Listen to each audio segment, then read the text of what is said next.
The city of Johannesburg is planning to beef up security measures at its waste management sites. This after 2 people were murdered at the Robinson Deep landfill. 2 waste reclaimers were shot dead in an alleged turf war between rival waste picking groups last week. Johannesburg MMC for Environment Infrastructure Service Michael Son has urged police and Metro Police to conduct random searches at the city's facilities. Son joins me now for more. MMC, thank you so much for speaking to us this evening. For some background, can you tell us what were the circumstances around those 2 murders last week? Good evening. On the 16th of June, Thursday last week, our security guards were alerted that there were argument. Of course, there was a shooting that ensued later on. And of course, then the team discovered there were 2 bodies on site. One was shot in the head. The other victim was shot in the stomach. Unfortunately, both were identified as waste reclaimers. Of course, they later died on the scene. So it is something that we are extremely concerned about, that these criminal elements continuously infiltrate into our facilities, where we try to provide a conducive environment to encourage and also to assist the waste recycling industry. But it seems that this turf war is beginning to be out of hand and out of control. A few of us would imagine a landfill at the center of a turf war, but with unemployment figures where they are, I suppose it's no wonder. Do you have any systems in place to manage who has access to landfills for waste picking, so that perhaps equitable access can be guaranteed for those who make a living off them, or is that a bit far-fetched? No, absolutely. We have a controlled or access control policy. At that particular site at Robinson Deep, there's about 50 registered reclaimers working on the site. So they first will have to register with Pick It Up, and of course, from there on, they will enter the facility on a daily basis through the main entrance, where security guards will obviously follow the security protocols, allow them in.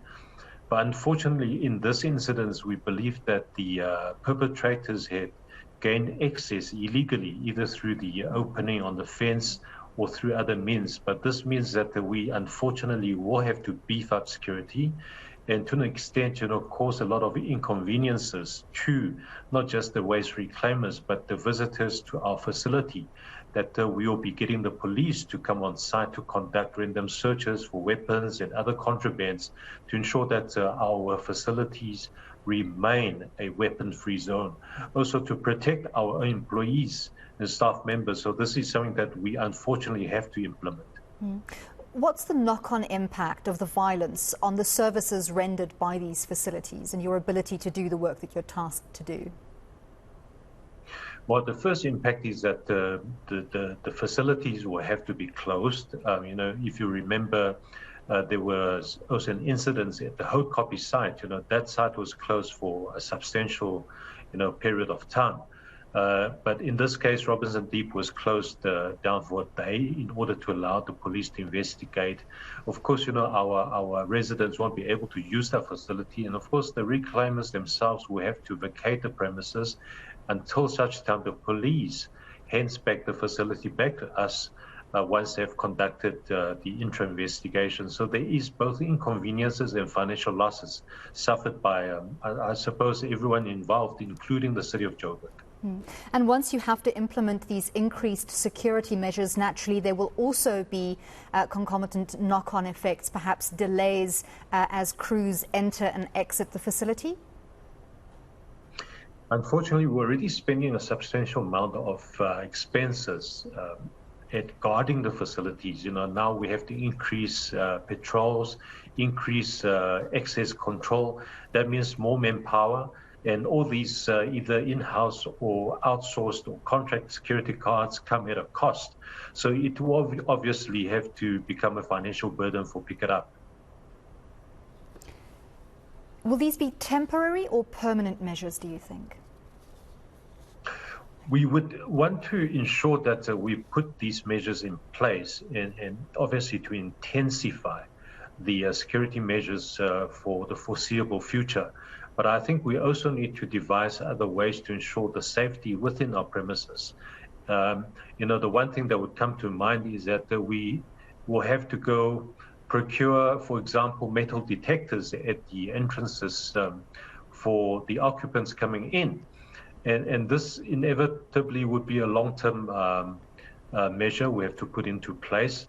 So there are probably some longer-term implementations we have to put into place, but this is for the safety and, of course, for the well-being of everybody that are on the facility.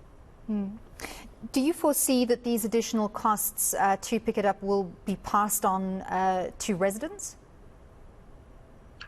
Not in the short term, but if these expenses should increase to a level where the city cannot absorb them alone, and of course, unfortunately, they will have to be transferred to our residents in terms of the rates increases that we have to go through on a yearly basis. But we will do our absolute best to keep that away from our residents' pockets and, of course, find other ways to sustain those expenses and not having to ask our residents to pay more. Now, naturally, your staff already work in an environment where there's increased occupational health and safety risks from, say, an office environment, and now they're also placed in the middle of a turf war. How have they responded to the situation? Well, the unfortunate impact is that, they are being, what is the correct medical term, they are being counseled. They do need assistance in terms of counseling. So that is one mental impact that it has on our staff members. And of course, also those reclaimers on site that saw the incidents that we'll be offering counseling through our wellness unit.